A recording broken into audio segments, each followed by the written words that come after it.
juntos tu palabra, Señor. Muchísimas gracias, Señor, porque estamos en este punto en el que estamos empezando a ver cómo Pablo va a terminar, Señor, sus días, su ministerio, Señor. Y gracias por este estudio tan tremendo del libro de los Hechos, Señor. Gracias por hablarnos. Y el día de hoy no es decepción. Te pedimos, Señor, tener el corazón dispuesto, la mente dispuesta, abierta, disponible, Señor, para escuchar tus palabras, para escuchar tus instrucciones, para conocerte más, Señor, para conocerte a ti, al Dios verdadero, Señor, en la palabra, Señor. Porque ¿a dónde más iremos sino a ti, a tu palabra, a conocerte, Señor, escucharte, contemplarte, Señor? Pero también, Señor, podernos ver como en un espejo y considerar lo que vemos en el espejo, cómo nos vemos delante de tus mandamientos, cómo nos vemos delante de tu opinión, delante de tus decretos, de tus dichos, Señor, y permitirnos, Señor, corregir nuestra vida por el poder de tu Espíritu Santo, Señor. Así que el día de hoy, precioso Espíritu Santo, ven con nosotros, llénanos a todos, abre nuestros ojos, permítenos tener atención y oídos para escuchar y obedecer, Señor. Te lo pedimos en el nombre de Jesús, Señor, y te damos muchas gracias. Y ayúdame a mí, Señor, a poder explicar de forma correcta y con sentido todo lo que vamos a ver el día de hoy, Señor. Muchas gracias, amado Padre, por esta oportunidad. En el nombre de tu Hijo Jesús oramos. Amén. Muy bien. Estamos en un momento crucial en la vida de Pablo. Pablo acaba de terminar el tercer viaje, el tercer y último viaje misionero. Y al mismo tiempo que estuvo haciendo este viaje, estuvo recabando una ofrenda. Si ustedes se acuerdan, mencionábamos que, y lo puedes ver expresado en la carta de Filipenses y en otras cartas del apóstol, donde él agradece la gratitud y la generosidad de las iglesias, porque él está recabando en su tercer viaje misionero una ofrenda para llevar a las necesidades que hay en la iglesia de Jerusalén. En ese tiempo hay que entender algo. Había constantemente una tensión entre los judíos creyentes y los creyentes no judíos, es decir, los gentiles. O sea, los judíos que ya creían en Jesucristo y los creyentes que no eran judíos. Y al principio, cuando recién viene el Espíritu Santo el día del Pentecostés, ¿te acuerdas? Hechos 2, Hechos 3. Todos los creyentes en Cristo son judíos. Pero conforme el Señor va expandiendo el evangelio, empiezan a añadirse creyentes que no son judíos. Y esto sucedió por voluntad de Dios, ¿no? Entonces, y no sé si te acuerdas, los que tienen aquí prácticamente el estudio de Hechos, los judíos creyentes constantemente tenían la duda de si un creyente en Cristo debía de judaizarse, ¿sí? De Shalom y decirle a Jesús, Yeshua, Hamashiach y todas esas cosas, como incluso pasa todavía, pero obviamente apegarse a la ley y la circuncisión y las ceremonias y toda esa serie de cosas. Pero todas las veces que la iglesia de Cristo consultó, hicieron consenso, guiados por la palabra y por el Espíritu Santo, siempre llegaron a la conclusión de que no había que hacerse judíos para seguir a Jesucristo. Entonces, en ese tiempo, cuando el evangelio se empieza a expandir, el evangelio llega a zonas como la zona de Turquía, donde está Antioquía de Siria. Y esa iglesia era una iglesia que se llenó de gente no judía, pero que se habían convertido a Cristo. Y entonces había como dos grandes sedes de iglesia cristiana. Al principio, en Jerusalén, donde estaba lleno de cristianos judíos, y Antioquía de Siria, que fue una iglesia Antioquía de Siria, sí, que fue una iglesia enorme en tamaño, fue la base de donde Pablo salió a sus 3 viajes misioneros y un montón de otras actividades, y esa iglesia estaba llena de creyentes no judíos. Entonces siempre había esa como tensión. Entonces cuando Pablo hace este asunto de juntar esta ofrenda, pareciera que Pablo de alguna manera trae la idea de conciliar a la iglesia cristiana judía con la iglesia cristiana de no judíos, como diciendo, mira, aquí está el ejemplo de que nosotros les amamos, somos gentiles, no judíos, pero aportamos para las necesidades de ustedes en Jerusalén, ¿no? Entonces como que traía es una posibilidad, ¿no? De que Pablo por eso también hace esa colecta. Entonces, y veíamos la semana pasada que Pablo llega a Jerusalén, y llega a Jerusalén porque él, si te acuerdas, se había propuesto en su interior ir a Jerusalén, y cuando llega súper advertido por el Espíritu de Dios, por el Señor mismo, de que las cosas no van a ir bien en Jerusalén, no va a suceder, y Dios ya le había advertido esto, ¿no?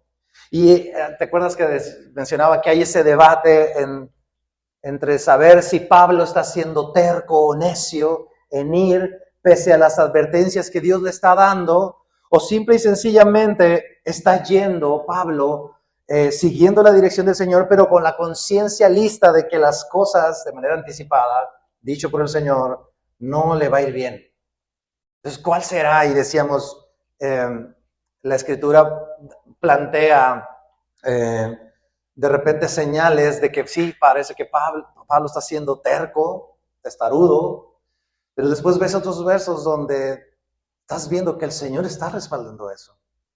Y está bien increíble. Y no vamos a resolver esa situación, no es tan relevante realmente para nuestra eternidad, pero sí podíamos aprender un poco de eso, ¿no? Entonces, cuando Pablo llega a Jerusalén, otra cosa que sucede es que llega y consulta a los ancianos de Jerusalén. Y los ancianos tienen un plan para ayudar a Pablo. Ya saben que viene Pablo, ya saben que la cosa está color de hormiga, que arde, que no sabe qué va a suceder. Y ellos dicen, pues vamos a inventar un plan para ayudar a nuestro querido Pablo. Y el plan es de que, ¿sabes qué, Pablo? Qué bueno que llegaste, gracias por la ofrenda de la iglesia gentil, benditos sean todos ustedes. Pero, ¿qué crees? Pues aquí te andan correteando, andan atrás de ti. Entonces, hay gente aquí en la iglesia que debe pagar sus votos del nazareato, que es cuando se dejaban crecer el pelo como Sansón, y luego se tenían que rapar y tenían que presentar unas ofrendas. Entonces, son judíos por tradición, entonces ya son creyentes, pero pues van a ir a hacer ese asunto. ¿Por qué no vas con ellos? Paga tú esto, que salía bien caro porque tenías que llevar pues una ofrenda y varias cosas y pagarle al peluquero y a todos los que iban a hacer eso, y ya en ese tiempo no había maquinita. Así que era todo un trabajo, toda una ceremonia la que iba a suceder. Entonces le dice, ve con ellos, paga tú, celebra con ellos, y todos los que te vean se van a dar cuenta y van a decir, ay, mira, Pablo, no es cierto que está contra la ley. Porque mira, aquí está haciendo está participando de toda esta ceremonia, para que te vean. Pero ese plan pues creo que es un tanto hipócrita. ¿Por qué? Porque la iglesia de Jerusalén está queriendo que Pablo finja que le interesa hacer eso de participar de la ley. Y Pablo ya había sido bien enérgico de decir, no, o sea, se acabó la ley, ya no hay ley. Ya no hay ley. Ni se circuncide nadie, señores, ya. Y entonces esa era la acusación. Entonces es un tanto hipócrita. Pero pensando un poquito, no hay que ser tan severos con los cristianos que estaban en Jerusalén. ¿Por qué? Porque ellos estaban en el ojo del huracán. Todos los días para ellos era una lucha constante de estar tratando de llevar la fiesta en paz con los judíos, ¿no? Entre los judíos que no eran creyentes y los que ya creían en Jesucristo, están lidiando constantemente con esa presión. Entonces ellos están en medio de ese huracán, en medio de ese remolino de intenciones. Entonces, pues, hay que entenderlos un poco en ese sentido, ¿no? Obviamente ese plan, ¿cómo sale? Mal, sale terriblemente mal, no duró nada. Apenas si Pablo anda tratando de hacer ahí las ceremonias y todo esto, lo detectan y dicen, este es, y lo agarran, ¿se acuerdan? Y veíamos, y casi matan a Pablo. Y tiene que ser rescatado, paradójicamente, por un centurión romano que es un gentil. Un no judío lo agarra, lo rescata, lo llevan casi cargando, prácticamente cargando, dice el texto. Y entonces, ese primer intento de Pablo, a través de ese plan, ese primer intento de llevar el mensaje de Cristo, de testificar al pueblo judío de Jerusalén, ¿cómo resultó? Fallido. X. Y vamos a retomar hoy, ahí donde nos quedamos, en el capítulo 21, en el versículo 37, para ver un segundo intento de Pablo para que escuchen el mensaje de Dios en Jerusalén. Pero hay dos cosas que quisiera que reflexionáramos y que al final te lleves en tu corazón. Además, obviamente, de lo que vamos a ver del contexto y que Dios te hable allí. ¿Ok? ¿Me acompañas? Capítulo 21, versículo 37.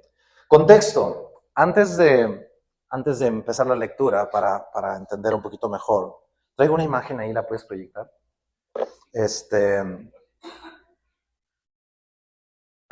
Mira, este es el templo. Ok, ahí está. Este es el templo de Jerusalén. Esto que está acá es el templo. ¿Se acuerdan que les decía que decíamos que los gentiles podían entrar hasta cierta parte del templo? Es este patio que está aquí. Más para acá está lo que es el templo en sí, y ahí no podía entrar nadie salvo el pueblo judío. Estos son los pórticos de Salomón, donde predican al principio de los hechos y donde sanan al cojo que está en la puerta de la Hermosa. Son como muchos pilares, entonces ahí se pasaban como cuando vas al mercado y te paras y ahí todo el mundo. Entonces, esto que está acá se llama la Torre de Antonia, iba a decir. La Torre de Antonia, y es como una fortaleza militar que está anexa al templo. Y Pablo, ahí es donde meten a Pablo, lo que veíamos ayer, y que cierran la puerta. Entonces Pablo, o en esta escalinata que está aquí, o en otras que están por acá por dentro, es donde él se va a parar a tratar de dar un segundo mensaje. ¿Ok? Acompáñame al verso 37. Dice, cuando comenzaron a meter a Pablo en la fortaleza, o sea, ahí, dijo al tribuno, ¿se me permite decirte algo? Y él dijo, ¿sabes griego? Porque le habló en griego, ¿no? Y le dice el tribuno, ¿sabes griego? ¿No eres tú aquel egipcio que levantó una sedición antes de estos días y sacó al desierto los 4,000 sicarios? O sea, no sabían ni quién era Pablo, ¿no? Entonces le están diciendo, oye, te están queriendo casi matar, ¿no eres tú aquel? Y entonces dice 39, entonces dijo Pablo, yo de cierto soy hombre judío de Tarso, ciudadano de una ciudad no insignificante de Cilicia, pero te ruego que me permitas hablar al pueblo. Y cuando él se lo permitió, Pablo, estando de pie en las gradas, las que te mostraba ahorita, hizo señal con la mano al pueblo, así de, dice, y hecho gran silencio, habló en lengua hebrea, diciendo, y qué interesante esto, porque o sea, el pueblo está enardecido, y se para en esas escalinatas que te mostraba ahorita, y empieza a hablar en lengua hebrea, que es el arameo, ¿no? A tratar de dar esa defensa a su favor. Igual Dios ya le ha dicho a Pablo cómo le va a ir, ¿no? Pero aún así Pablo intenta. Dice el capítulo 22, verso 1, el que sigue. Dice, y empieza el discurso ahí de Pablo. Dice, varones, hermanos y padres, oíd ahora mi defensa ante vosotros. Y al oír que les hablaba en lengua hebrea, guardaron más silencio. Y él les dijo, o sea, Pablo está siendo bien sabio. ¿Por qué? Porque si lo están acusando de ser antijudío, lo primero que hace es hablarles en su lengua nativa, en su propia lengua. Verso 3. Dice, yo de cierto soy judío, nacido en Tarso de Cilicia, pero criado en esta ciudad, instruido a los pies de Gamaliel, estrictamente conforme a la ley de nuestros padres, celoso de Dios, como hoy lo sois vosotros, todos vosotros. Yo creo que es posible que en el momento en que él dijo que había sido instruido a los pies de Gamaliel, siendo judío de nacimiento, se ha de haber oído un uy. ¿Por qué? Porque Gamaliel era uno de los más respetados en todo el sacerdocio y el Sanedrín en Jerusalén. Y de alguna manera Pablo les está diciendo, a ver, número uno, soy judío. No nací aquí, pero soy judío. Y además he sido criado, enseñado a los pies de Gamaliel. Y luego dice Pablo, dice, estrictamente conforme a la ley de nuestros padres. O sea, les está diciendo, yo soy tan celoso de la ley como todos ustedes, tan celoso. Básicamente les está diciendo, los entiendo perfectamente en lo que están tratando de hacer conmigo. ¿Por qué? Porque yo estaba como ustedes. Yo estaba como ustedes. Ustedes piensan que estoy deshonrando a Dios. Y lo entiendo, yo también era así. Yo también creía que los cristianos estaban deshonrando a Dios. Y entonces lo que Pablo, ¿qué está haciendo? Está tratando de construir un puente entre él y el pueblo judío. Y el pueblo judío. Y eso, de alguna manera, para ti y para mí, habla de cómo tratamos a los que no siguen aún a Cristo. Porque, ¿sabes qué? No sé si te ha pasado, a mí sí me ha pasado, que olvidamos de dónde nos sacó el Señor. Nos olvidamos totalmente y decimos, ay, esta gente, qué cochinos, qué pecadores, parece que no se les ocurre otra cosa, ¿qué les pasa? Y así, en mi interior. Y ¿sabes qué? Ay, esta así de, espérate, Gus. O sea, tú eras exactamente igual que ellos antes. Exactamente igual. Pero ¿sabes qué? Se te olvidó. Se te olvidó. Y de alguna manera tendemos a veces a hacer este tipo de cosas. Y Pablo lo que hace es que en vez de despreciarlas, trata de construir ese puente. Entonces, eso mismo es para ti y para mí hoy. O sea, cuando tengas o estés delante de personas que no son creyentes y que tú veas que llevan una vida medio rara, que tú ya no vives, de alguna manera tenemos que nosotros también tender un puente para que puedan ver la esperanza que hoy tú tienes, que antes no tenías y que gracias a que alguien tendió un puente para ti, para que tú vieras la posibilidad, ahora Dios te está usando a ti para tender ese puente para otra persona, ¿no? O sea, alguien hizo eso por ti, en tu pecado alguien te tendió la posibilidad, un puente. Entonces lo primero que hace Pablo es decirles lo que él era. ¿Cachas? O sea, les dice, yo prácticamente era así como tú. Era igual de celoso, yo también fui instruido y así como tú hoy eres celoso, yo también era celoso. Y luego lo que va a hacer Pablo es que ahora les va a decir, no nomás cómo era o quién era, sino que ahora les va a decir qué hacía. Mira esto, el verso 4. Dice, perseguía yo este camino. Hay que acordarse que así le decían a los cristianos, los del camino, ¿no? Como los que van a la iglesia Camino Nuevo. Los de camino. Chiste local cristiano. Nadie se rió. Bueno. Entonces dice Pablo, perseguía yo este camino hasta la muerte, prendiendo y entregando en cárceles a hombres y mujeres. O sea, Pablo literalmente no se tentaba el alma. Veía mujeres con bebés en los brazos y órale del pelo, si vénganse para acá, ¿no? Verso 5, como el sumo sacerdote también me es testigo y todos los ancianos de quienes también recibí cartas para los hermanos y fui a Damasco para traer presos a Jerusalén también a los que estuviesen allí para que fuesen castigados. Entonces, Pablo les tiende el puente al principio, pero ahora les dice en cuanto a acciones y en otras palabras les está diciendo, amigos, yo era incluso peor que ustedes. Ustedes me están haciendo aquí un alboroto en la ciudad. Yo era peor que ustedes. ¿Por qué? Porque yo iba por hombres, iba por mujeres, iba por niños, no me importa. Tenía cartas, tenía todas las tablas para ir, saquear casas. Incluso viajaba fuera de Jerusalén, días de camino hasta Damasco, tan solo para traerlos presos y meterlos ahí para que los castigaran a todos ustedes. O sea, básicamente yo era peor que ustedes. ¿Sí? Peor que ustedes. Y vuelvo al punto. ¿Cuántas veces necesitamos realmente ser compasivos con el pecador? Muchas veces. Todo el tiempo. ¿Por qué?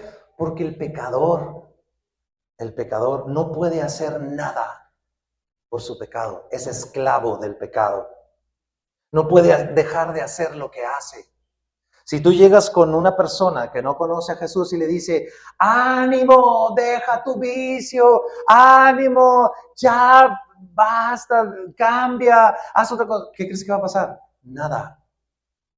No va a pasar absolutamente nada, porque dice la Escritura que tú y yo, antes de Cristo, somos esclavos del pecado. Entonces, el pecador no puede dejar de hacer su pecado.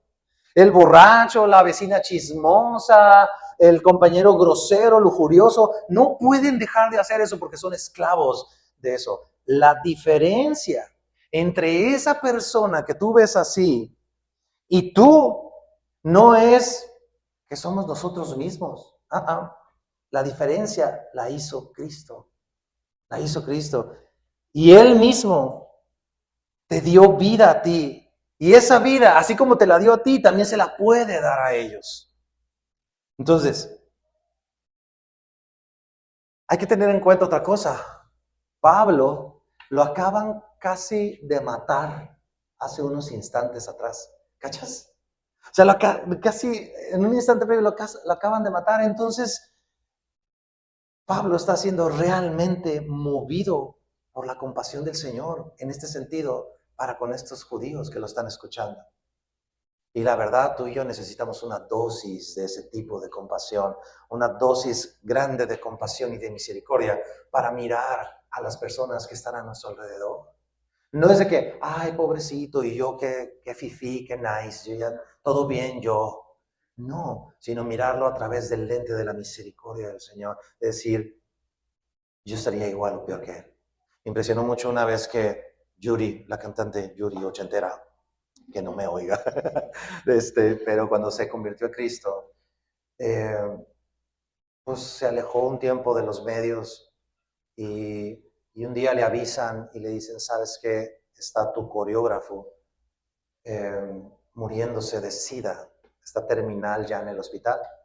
Y me impresionó mucho porque pues ella en ese aislarse de todo ese medio, pues ella dijo, no, o sea, no quiero ni ver, ni estar cerca, ni recordar nada de toda esa vida pasada que me trajo tanto mal. Pero en eso el Señor le puso en el corazón, verás, ve. Y entonces dice que agarró, llegó al hospital y ya lo dejaron pasar, estaba el hombre en huesos. Y dice que sintió así esas veces que el Señor te habla en tu corazón, en tu mente. Y dice que ella le cayó la convicción y le dijo, ¿sabes por qué te traje? Porque este hombre necesita misericordia como tú la recibiste. Porque tú deberías estar casi en el mismo lugar que él está. Enferma de SIDA, terminal, muriéndote. Y fue cuando yo lo escuché, yo dije, wow, porque es cierto, de repente tú y yo somos muy escasos en compasión y de misericordia. Y a veces incluso somos más compasivos con la gente que está fuera en la calle que ser compasivos con nuestros propios hijos o nuestros propios padres que no conocen al Señor. Entonces tenemos que pedirle al Señor que Él nos dote de su misericordia y de su gracia para poder amar a las personas sabiendo que ellos están tan necesitados de un Salvador como tú y como yo todavía seguimos estando necesitados de un Salvador. ¿Sabes cómo puedes lograr mantener una conciencia compasiva y misericordiosa?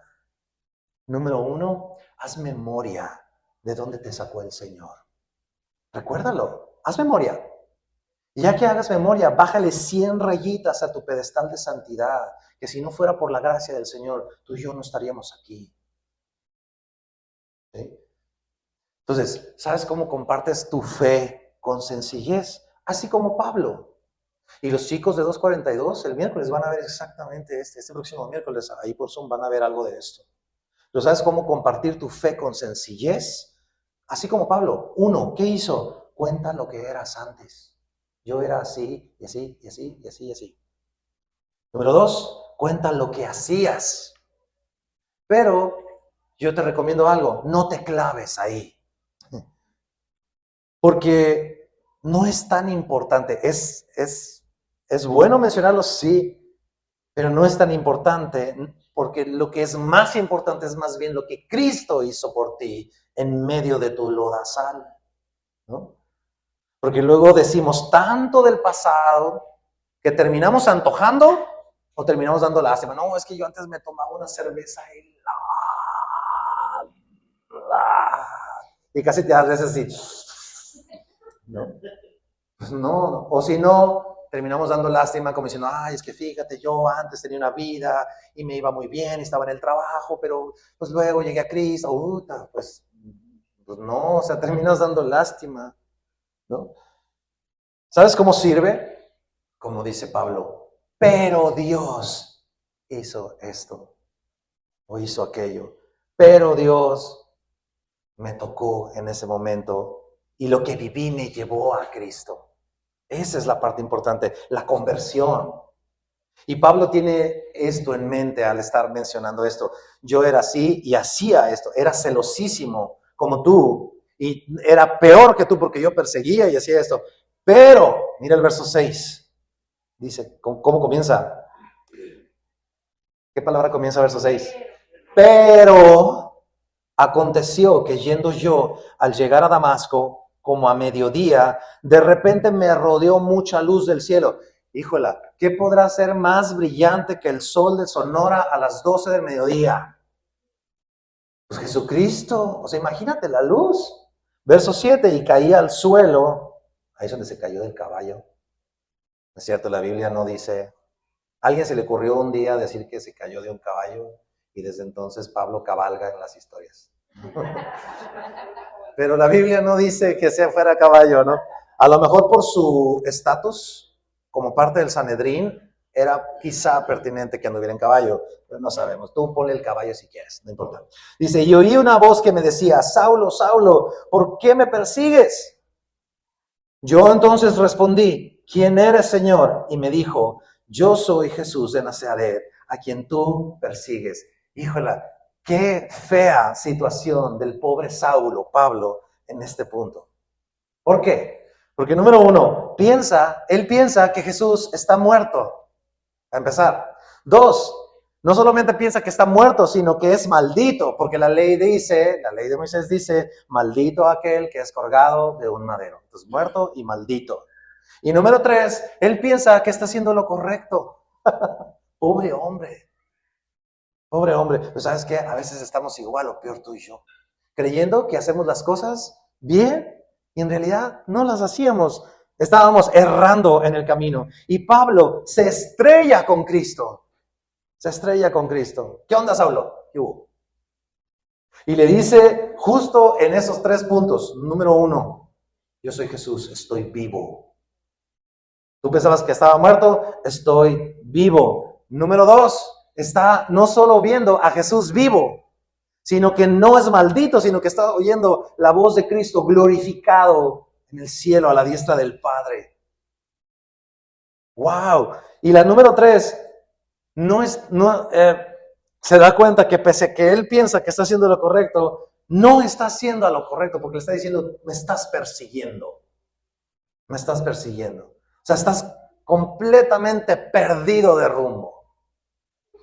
Y mira lo que pasa en el verso 9. Dice, los que estaban conmigo vieron a la verdad la luz y se espantaron.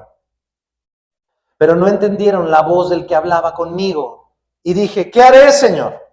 Y el Señor me dijo, levántate y ve a Damasco y ahí se te dirá todo lo que está ordenado que hagas. Y como yo no veía a causa de la gloria de la luz, llevado de la mano por los que estaban conmigo, llegué a Damasco. Entonces uno llamado Ananías, varón piadoso según la ley, que tenía buen testimonio de todos los judíos que allí moraban, vino a mí y acercándose me dijo, hermano Saulo, recibe la vista. O sea, Pablo está diciéndoles, hey, ¿se fijan? Yo no estoy en contra de los judíos. O sea, vino incluso un hombre llamado Ananías, varón piadoso, de muy buen testimonio, muy buena reputación con los judíos, y él vino y me dijo a orar por mí, a decirme un mensaje del Señor y a que yo volviera a recibir la vista. No estoy en contra del pueblo judío. Solo me sucedió esto. Y uno de ustedes, compatriota de ustedes, vino y me ayudó. Y dice él, continúa ahí el 13, y yo en aquella misma hora recobré la vista y lo miré. 14, y él dijo, el Dios de nuestros padres te ha escogido para que conozcas su voluntad y veas al justo y oigas la voz de su boca. Y aquí en este versículo está resumido las tres cosas. O sea, Ananías le da a Pablo y nos está dando a ti y a mí las tres cosas a seguir que deben ser la marca tuya y mía para todos los días de nuestra vida cristiana. ¿Cuáles son? Número 1, dice, te he escogido ¿para qué? Para que conozcas su voluntad. Y conocer que viene aquí es la palabra griega ginosko. La misma palabra que Jesús usó cuando dijo, conocerás la verdad y la verdad te hará libre. La misma palabra griega que en su raíz en hebreo es la palabra que la Escritura usa para describir la intimidad matrimonial de cualquier pareja. Cuando dice en Génesis que Adán conoció a Eva y engendró a su hijo Caín y luego a Abel y todo eso, está hablando de la misma raíz.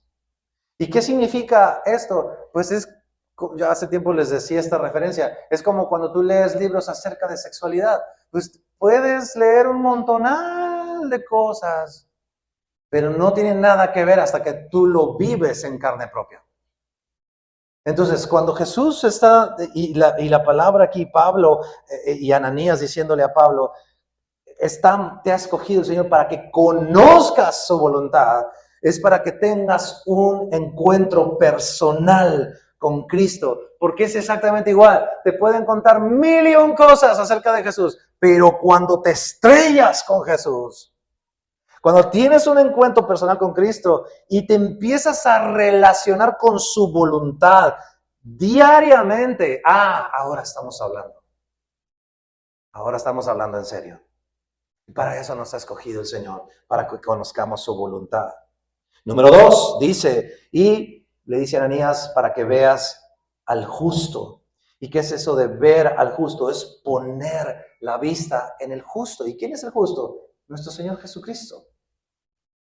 Y ver al Señor Jesús, ese sí es un ver de adquirir conocimiento, de contemplar, de entender, de echar a correr al hámster, conociendo a la persona de Jesucristo, conocerlo por completo, mirarlo, entenderlo. ¿Sí? Pero muchas veces estamos en quererlo conocer, en querer saber cosas, pero no te has relacionado con Él, con su voluntad. ¿Qué va a pasar? Pues como hueco, o sea, no así como un tambo hueco, tum, tum, tum, tum, no hay nada, mucho ruido, pocas nueces, no hay nada en tu vida, estás seco porque no conoces su voluntad, no lo conoces a Él.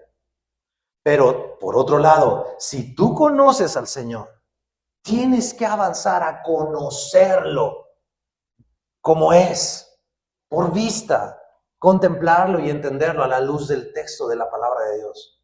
¿Ok?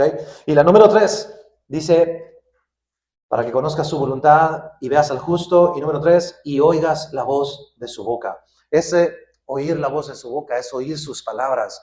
Y oír es en un paralelo de obedecer.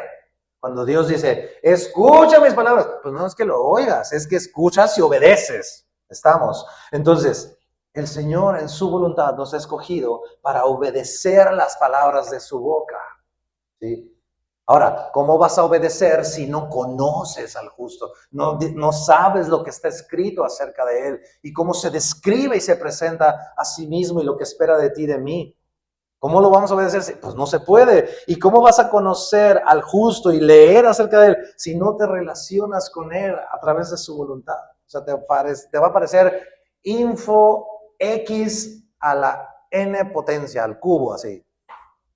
Porque es puro rollo, pues.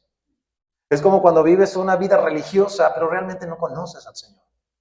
No has tenido un encuentro con Él, ¿no? Entonces, estas 3 cosas son las que hacen de tu vida como una vida funcional. Nos vuelve seres humanos que funcionamos de forma correcta, esas 3. Y para eso hemos sido escogidos. Tú has sido escogido para esas tres cosas. Si algún día te has preguntado, Señor, ¿cuál es la voluntad tuya para mi vida? Es esto, estas tres. De entrada, estas tres. Si tu vida por este mundo transcurriera y tú trabajas y te jubilas y te vuelves millonario o siempre te pasas la vida persiguiendo la chuleta, como quieras, pero tienes estas tres, cumpliste la voluntad de Dios en esta tierra. ¿Sí? Entonces, qué padre que podamos decir que hemos sido escogidos. Así se lo dijo Ananías, el Señor te escogió, el Dios de nuestros antepasados, de Abraham, de Isaac, de Jacob. Te escogió para esas tres cosas. Y así hemos sido escogidos tú y yo. ¡Qué privilegio! Para conocer la voluntad del Señor, para verlo a Él, para conocerlo a Él y para escuchar las palabras de su boca y obedecerlas. Esa es la voluntad del Señor. Verso 15. Dice Ananías, porque serás testigo suyo a todos los hombres de los que has visto y oído. Porque serás testigo suyo a todos los hombres de lo que has visto y has oído. Y te digo algo, gracias a Dios por este versículo. ¿Por qué? Porque sabes, tú y yo estamos llamados a testificar de esto. ¿De qué? De lo que has visto en Cristo y de lo que has oído de Cristo. No tienes que hablar de tu maravillosa historia. No tienes que hablar de tu conversión súper espectacular. Es más, a lo mejor a ti, te tocó vivir una conversión 0% espectacular. Por ejemplo, yo, pues tenía una familia normal, mis papás se amaban, pues sí, de repente se deschongaban, pero se seguían amando, se reían y viajábamos en familia. Me tocó viajar.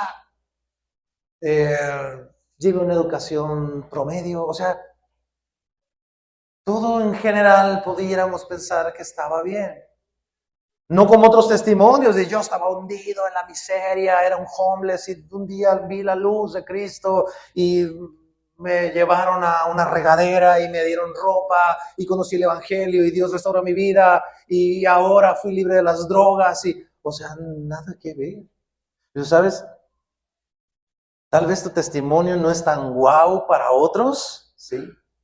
Como estos que te digo, donde has sido librado de cosas bien complejas. Tal vez tu historia, tu testimonio de tu vida previa es bastante básica, convencional, ¿no? Pero gracias a Dios, que de lo que sí tenemos mucho que decir es de Cristo y de su persona. ¿Sabes por qué? Porque aunque yo tenía una familia estándar y mis papás nunca pasamos, no atravesaron el divorcio, ni todo así lo que es estándar, había algo en mi interior que estaba tronadísimo. Y yo necesitaba urgentemente un salvador de mis pecados. Pese a todo eso, indistintamente de mi pasado bueno, regular, faltaba algo. ¿Qué era? Cristo. Y de eso sí te puedo hablar mucho, ¿no? De eso sí podemos decir mucho. Por eso te digo, gracias a Dios por este versículo, porque Ananías le dice, serás testigo suyo a todos los hombres de lo que has visto y de lo que has oído. ¿Qué ha hecho Dios contigo? De eso vas a hablar. De eso, no de otra cosa. No quieras inventar que los caballos del Apocalipsis y verás, y Einstein, no, espérate, o sea, ¿qué hizo Dios contigo? ¿Qué has visto en Cristo? ¿No? Verso 16, ahora pues, le dice Ananías, ¿por qué te detienes? Levántate y bautízate y lava tus pecados, invocando su nombre. Fíjate, Ananías le dice, bautízate, pero para lavar tus pecados no necesitas el bautismo. ¿Te fijas? Sino dice, invoca, lava tus pecados invocando su nombre. ¿Cómo vas a lavar tus pecados? Por invocar su nombre. Y eso está en el libro de Romanos y en varias otras secciones de la Escritura. Por ejemplo, cuando dice el verso que todo el que invocare el nombre del Señor será salvo, ¿no? Obviamente, cuando tú invocas, cuando dice que si confiesas con tu boca y crees en tu corazón que Jesús le levantó de los muertos, serás salvo, porque con el corazón se cree para justicia, pero con la boca se confiesa para salvación. ¿Qué estás haciendo ahí? Estás confesando al Señor. Estás confesando su nombre. Estás confesando su verdad. Y ahí viene el lavamiento de tus pecados. Verso 17. Y me aconteció, vuelto a Jerusalén. ¿Qué sucedió con Pablo? Se convierte ahí con Ananías y se va alrededor de unos 3 años a Arabia. Y nadie sabe qué pasó ahí. Pero durante esos 3 años, posiblemente Dios lo llevó a tratar todo lo que sabía del Antiguo Testamento y recapitularlo ahora a la luz de Cristo y de la gracia del Señor. Y luego dice, vuelto a Jerusalén en el 17, que orando en el templo judío, o sea, de nuevo Pablo diciendo, señores, pese a que soy cristiano, yo voy al templo y oro. Tengo el mismo Dios que tú. No estoy en contra tuya. Dice que orando en el templo me sobrevino un éxtasis. Y le vi que me decía a Cristo, ¿no? Date prisa y sal prontamente de Jerusalén, porque no recibirán tu testimonio acerca de mí. Y este es uno de los versos, de nuevo, que parece tan contradictorio. Porque ¿qué está haciendo entonces Pablo en Jerusalén? O sea, a ver, imagínate esto. Pablo, ¿qué te dijo el Señor? Que me fuera de Jerusalén porque no van a recibir mi testimonio. ¿Y dónde estás? En Jerusalén. ¿Qué estás haciendo aquí? ¿No? Ahora, esto sucedió al principio, no después, cuando ya Pablo dispuso en su corazón regresar, porque él está contando la historia de cómo arrancó todo, ¿no? Pero por otro lado está hablando con Jesús mismo, o sea, no es algo que como tú y yo leemos la palabra y decimos, mira, el Señor dijo esto. No estaba meditando a solas, o sea, Jesús mismo se lo está diciendo y todavía discute, verso 19. Y yo dije, Señor, ellos saben que yo encarcelaba y azotaba en todas las sinagogas a los que creían en ti. Y cuando se derramaba la sangre de Esteban, tu testigo, yo mismo también estaba presente y consentía en su muerte y guardaba las ropas de los que le mataban. Pero me dijo el Señor de nuevo, ve, porque yo te enviaré lejos. ¿A quiénes? A los gentiles. Está claro que la intención de Dios para Pablo era que fuera a los gentiles, no a los judíos. Y discute, porque Pablo y cualquiera de nosotros tal vez pudiera pensar que él era el idóneo. O sea, ¿quién va a escuchar? ¿A quiénes van a escuchar los judíos? A una persona que ha estado criado a los pies del sacerdote Gamaliel, ¿sí? A los pies de Gamaliel, o a un pescador como Pedro, inculto. Pues claro que a Pablo. Sí, claro que Pablo. Pero Dios ya había dicho que no, que esa iba a ser tarea de Pedro, no de Pablo. De hecho, en Gálatas 2, Pablo mismo está escribiendo y dice, sí, a mí el Señor me mandó a los de la incircuncisión, es decir, a los gentiles, y Pedro a los de la circuncisión. ¿Qué está diciendo? Pedro es aquí con los judíos, a mí me mandaron para allá, para afuera. Y si era el idóneo, porque sería quizá el mejor aceptado, no importa. ¿Por qué? Porque Dios quiso cambiar las cosas y no necesariamente la voluntad del Señor funciona u opera bajo nuestros supuestos y bajo nuestras opiniones. Si coincidimos con la voluntad de Dios, pues qué padre, ¿no? Qué padre, pero Dios opera. ¿Recuerdas el verso que dice, mis caminos no son tus caminos y mis pensamientos no son tus pensamientos? Hay mucha diferencia entre cómo tú piensas y cómo yo pienso, dice el Señor. Pero Pablo, con esta parte de su mensaje, está poniendo a los gentiles, fíjate lo que está haciendo.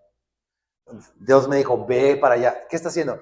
Que el mensaje de salvación y del evangelio les está diciendo, es para los gentiles así como para ustedes. O sea, está poniendo a los judíos al mismo nivel que los gentiles delante de la gracia del Señor. La gracia está disponible para ambos al mismo tiempo. Y eso no es aceptable para ningún judío promedio de aquella época. porque ellos se sentían el megapueblo, uyuyuy, escogido, y todos los demás son gentiles. De hecho, ahí culturalmente se decía, entonces, ¿para qué Dios creó a los gentiles? Y decían, porque Dios los creó porque son el combustible para hacer arder el infierno. Así se conocían a todos los gentiles. Entonces, los judíos no aceptaban, decían, no, o sea, nosotros no vamos a ser como los gentiles. Ni los gentiles nunca serán como nosotros, para nada. ¿Y qué pasó entonces con esta? Está ahí Pablo diciendo todo esto, y mira lo que pasa, el verso 22. Y le oyeron hasta esta palabra, precisamente. Entonces alzaron la voz diciendo, quita de la tierra a tal hombre porque no conviene que viva. Lo frenaron. Hasta aquí llegaste. Dice, y como ellos gritaban y arrojaban sus ropas y lanzaban polvo al aire, mandó el tribuno que le metiesen a la fortaleza y ordenó que fuese examinado con azotes para saber por qué causa clamaban así contra él. Segundo intento de hablar de Pablo, de Cristo, ante el pueblo judío, resultado X, como el X Factor, ¿no? Ahora, ¿qué pasa con esto del tribuno? Pues es que acuérdense que al principio él empieza a hablar en lengua aramea. Están los romanos y pues oye que Pablo bla, bla, bla, bla, bla, está hablando así. Y de repente ve que ¡ay! Se arma el relajo y levantan polvo y lo quieren volver a matar y no entienden nada de lo que está pasando y dicen, a ver, agárralo otra vez y vuélvelo a meter a la fortaleza. Y azótenlo para saber, pues, qué está pasando con este hombre. Verso 25. Pero cuando le ataron con correas, Pablo dijo al centurión que estaba presente, ¿pues es lícito azotar a un ciudadano romano sin haber sido condenado? Y hay que entender algo, un ciudadano romano, amigos, tenía como un set de privilegios legales y distinciones como esta. Por ejemplo, que no podían ser azotados si no habían pasado por un juicio, por un litigio previo. Entonces, romper eso también era en sí romper una ley romana.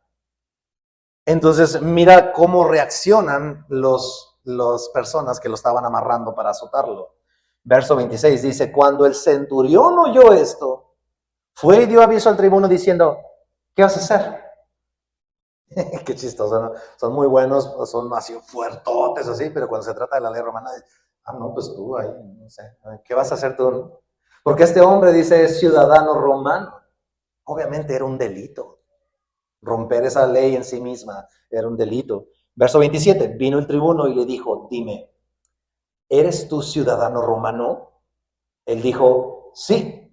Y respondió el tribuno, yo con una gran suma adquirí esta ciudadanía. O sea, el tribuno no era por nacimiento, no tenía este derecho judío y se mochó para que le dieran ese privilegio.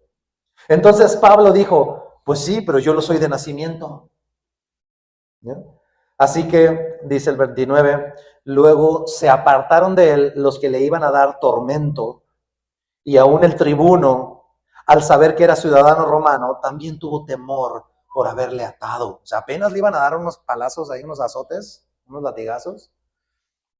Ya lo habían amarrado y hasta por amarrarlos se estaban sintiendo mal. Claro, pues era un delito.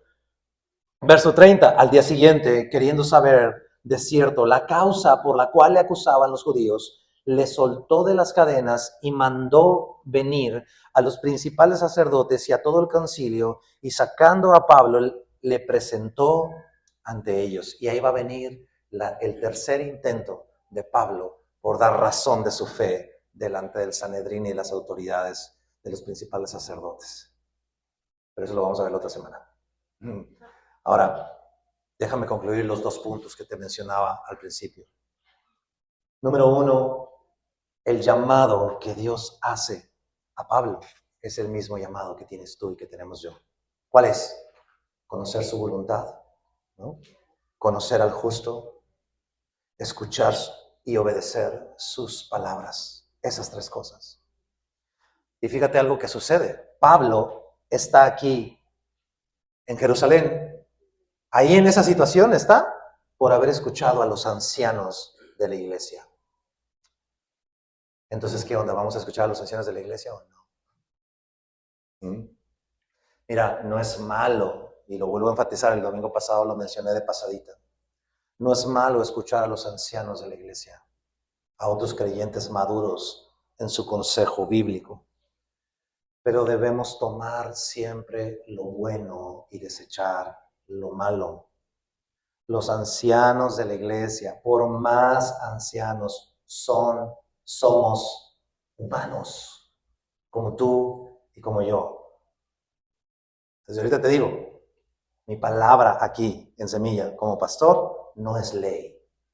Tienes que tener cuidado, porque me puedo, y me anticipo, me voy a equivocar y voy a estar esperando que me amonestes en el Señor. ¿Ok? Pero ¿cómo vas a saber entonces cuál es el parámetro real? Tu comunión con el Señor, mi querido hermano. Tienes que escudriñar las Escrituras. No hay lonche gratis, aquí no es un McDonald's bíblico. Toma tu combo dominical, que te vaya bien la semana. O sea, no, tienes que buscar al Señor.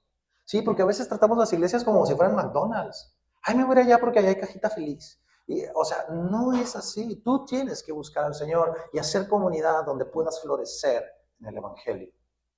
Entonces, mi palabra aquí no es ley. A menos que te esté citando un mandamiento bíblico del Señor, ahí sí es ley, pero no porque te lo diga yo, sino porque está escrito. ¿Me explico?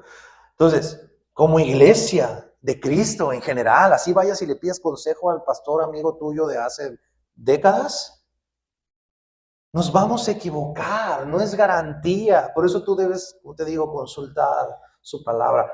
Por eso aquí en Semilla lo que hemos hecho hasta el día de hoy es dar consejería, no decirte lo que tienes que hacer. Y si tú vienes y me preguntas a mí, me pides por consejo, lo primero que normalmente vas a ver que te preguntamos, sea mi esposa, yo o cualquier persona que está aquí, es ¿qué te ha hablado el Señor a ti? No, pues no sé, pues primero voy y pregúntale al Señor y luego ya vienes y me cuentas. ¿Qué te ha dicho Dios en tu devocional? ¿Qué te ha estado mostrando en su palabra? ¿Sabes por qué? Porque Isaías dice que Él es el consejero admirable. Salmo 1:1, ¿qué dice? Bienaventurado el varón que no anduvo en consejo de malos, ni en silla de escarnecedores se ha sentado, sino que en la ley de Jehová está su delicia y medita en ella de día y de noche. Ahí está la bienaventuranza.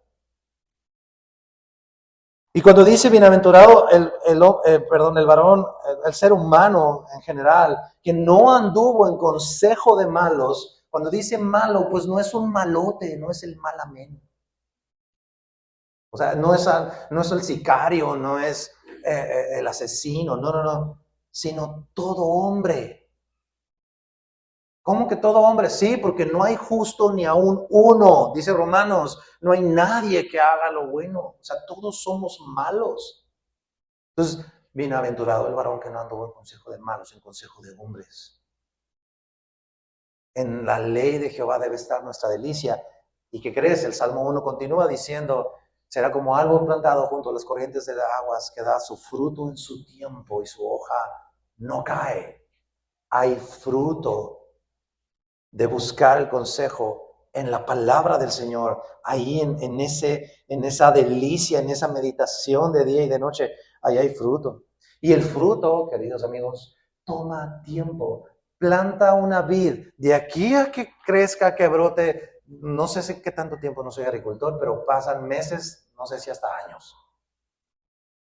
Y ya que pasan los meses o los años, el fruto que va a salir tarda tiempo. Entonces, cuando tú vengas a la palabra, ojo con esto, o cuando tú vengas por un consejo bíblico, lo que se te dice a la luz de la Escritura o lo que tú ves que el Señor te muestra a la luz de la Escritura, no va a ser una solución de microondas. Resolución de las broncas de mi familia, 3 minutos, ¡pip! O sea, no, porque el fruto toma tiempo y el llamado de Cristo para ti, para mí es a permanecer como el pámpano en la vid. Mi papá dio mucho tiempo consejería y de repente llegaba y, oye, ¿cómo te fue? Nunca me contó, obviamente, como debe ser, nunca me contó los detalles, pero a veces me decía expresiones como, híjola, me dice, es que a veces las personas quieren resolver en una hora lo que han construido en 20 años de problemas. Y es cierto, o sea, a veces tú y yo queremos soluciones de microondas, pero el fruto toma tiempo. La consejería bíblica, si tú sales de ahí de mi casa, por ejemplo, y vas y empiezas a poner en práctica eso, no va a funcionar la primera semana, pero tienes que ser perseverante, perseverante. Cualquier solución de microondas es una estafa. Ten mucho cuidado. Número 2. Segunda reflexión, Dios quiere usarte para dar testimonio. Y así, no importa que sea un testimonio básico. No inventes cosas. Habla de lo que has visto en Cristo y de lo que has oído en Cristo en tu propia vida con los tuyos. Habla de lo que Dios ha hecho por tus hijos, por tu esposo. Habla de lo que has visto y oído de Jesús. Por eso mismo, ahí está el detalle de Cantinflas. Ahí está la pregunta. ¿Por qué? Porque yo te diría, ¿has visto algún cambio en tu vida? O sea, puedes decirle a otra persona, antes de Cristo yo era así, después de Cristo Él me ha transformado y me ha tratado así, así, así, ahora mi vida es así, así, así. Ojo, porque si no, entonces necesitas examinar tu corazón. ¿Por qué? Porque hay dos sopas. O estás engañado y crees que tu vida no ha cambiado y en realidad el Señor está haciendo una obra en tu vida, o definitivamente no has nacido de nuevo, no conoces al Señor. Porque quien conoce al Señor no vuelve a ser igual nunca más. Y necesitas a Cristo. Entonces, vamos a orar. Vamos a orar para decirle al Señor y alinearnos a ese propósito para el cual Él nos llamó, para conocer su voluntad, para conocer al justo y para escuchar y obedecer sus palabras. Y descansar en que Él está trabajando su fruto en nosotros. Y número 2, para disponer nuestro corazón para dar nuestro testimonio, tan básico o tan complejo como sea. Y que si no has conocido al Señor, en este momento te arrepientas y vengas a Él. ¿Me acompañas? Vamos a orar. Precioso Padre, en primer lugar, si alguno de nosotros, de los que estamos aquí, Señor, no han cambiado nuestra vida, no te hemos conocido, queremos decirte que queremos conocerte. Queremos decirte que sabemos que somos pecadores, Señor, lo reconocemos y te pedimos perdón por nuestros pecados. Te pedimos perdón por nuestras rebeliones. Te pedimos perdón por nuestros egoísmos y nuestros deseos profundos, cosas escondidas que solo tú conoces y solo tú puedes ver, Señor, pero que nos avergüenzan, Señor.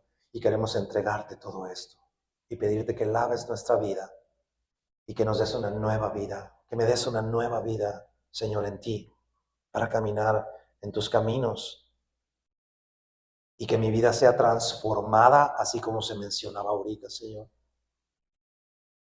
Y que el mando de mi vida, Señor, ahora lo tengas tú, no yo, Señor, que se haga tu voluntad, no la mía. Te damos muchas gracias por eso, Señor, y hoy, Señor, queremos estar aquí disponibles, Señor, para cumplir ese propósito al que nos llamaste, de conocerte de forma personal, justo como empezamos orando ahorita, Señor, conociéndote. Y tú, Señor, transformando nuestra vida, y nosotros dando oído y disponiendo nuestra vida para conocer a Cristo, al justo, al verdadero.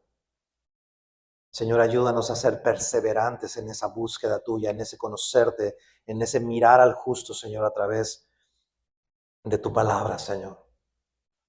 Y que mientras escuchamos, leemos, meditamos, vemos, repasamos, platicamos Señor, acerca de ti, nosotros podamos ir y obedecer tus palabras, Señor. Obedecer tus palabras, obedecer tus mandamientos, caminar tus caminos, Señor. Y en ese sentido, precioso Dios, ayúdanos a tener discernimiento, a poder saber el consejo que nos dan otros hermanos en Cristo, ancianos en Cristo, y poder, Señor, distinguir tus palabras, tu consejo, Señor, del nuestro, Señor, o de nuestras opiniones, o de opiniones de otros, pero que no es tu palabra viva, Señor. Ayúdanos, precioso Dios. Tú eres el consejero admirable y a ti recurrimos, Señor.